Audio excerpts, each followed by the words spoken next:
something had been bugging me all day. Something important.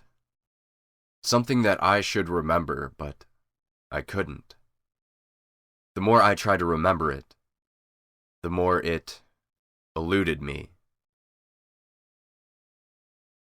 Typically, if traffic allows, I would be at the station by 7, topping up my thermo before anyone in my squad even pulled into the lot. Dorothy would be the only one there, punching out from her overnight rotation as soon as I sat down at my desk. But traffic today was hell, so I got there at 7:15, and Dorothy looked at me with a smirk, as if about to comment on my uncharacteristic time of arrival. 7:30. I stared at the calendar. The 5th of March. Still couldn't put a finger on it. What was it about today? I searched my desk for clues. Somewhere among the mountains of unorganized paperwork and general desktop clutter, my badge, picture of my wife, statements, court briefs. Oh, I was supposed to be at the courthouse. How on earth did I forget? I checked the time. Shit. 7:45. I was going to be late, but better late than never. I rushed out of the building and into my cruiser. It's a 20-minute drive. I made it there in 10.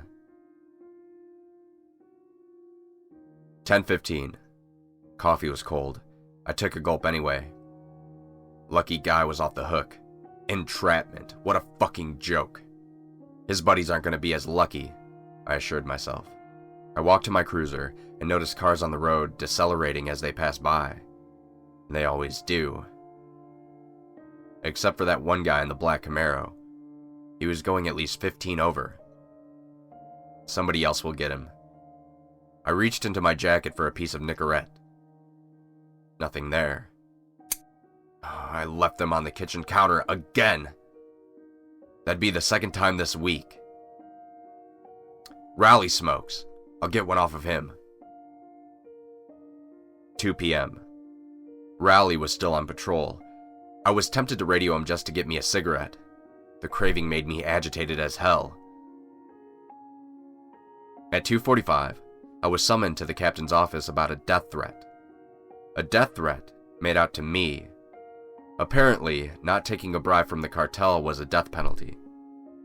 I declined his offer for time off, but agreed to stop overworking myself. 4:30. The station seemed quieter than usual today. Something seemed off. A weird vibe in the air. What's with John? Every time I caught him looking my way, he would shift away his glance. Was there something on my face? I ran a hand over my face to check. I forgot to shave today. Fuck it. I was done in 30 minutes anyway. Couldn't wait for that hot shower. 5:20. The traffic was hell again. Raindrops drummed away on the roof of my car. The windshield wipers were making that squeaking sound. An idiot just cut me off. Around 6:05, I pulled into my driveway. My wife's car wasn't there. She's usually home by this time. I stayed in the cruiser for another minute and looked over my shoulders to the left and to the right, unsure of what exactly I was looking for. Just instincts at work, I guess.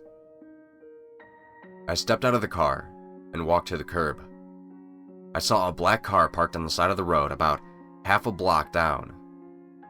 I couldn't tell the make and model. The pouring rain made it hard to see. If I had to guess, it looked like a Camaro. Like the one I saw speeding away at the courthouse this morning. My muscles tensed. I lowered myself into a half crouch and tiptoed back towards the cruiser in the driveway. I ducked behind it and peeked over at the entrance of my house. The blinds moved. Someone had been watching me from the inside of my house. I was sure of it. I drew my gun. I went around the side to the back of the house, staying low as I tread in the shadow. I should call for backup, I thought. I instinctively grabbed at my belt where the radio usually hung. Nothing there. I'd left my radio in my cruiser, but it wasn't the time to ponder about that. I took out the cell phone to call my partner instead. My thumb hovered above the screen. My wife came to mind. I decided to call her first, made sure she was okay. I dialed her number. It rang. The phone was in the house, but nobody picked up. Only 2 rings later, the call went to her voicemail. A heavy feeling weighed in my chest. The black car, the death threat, the feeling that bothered me all day. I pointed my gun straight in front of me and took 3 steps back. Then I ran forward and kicked the door on the spot right next to the knob. The door flew open. A split second later, someone jumped out from the side. My finger was already on the trigger. I pulled.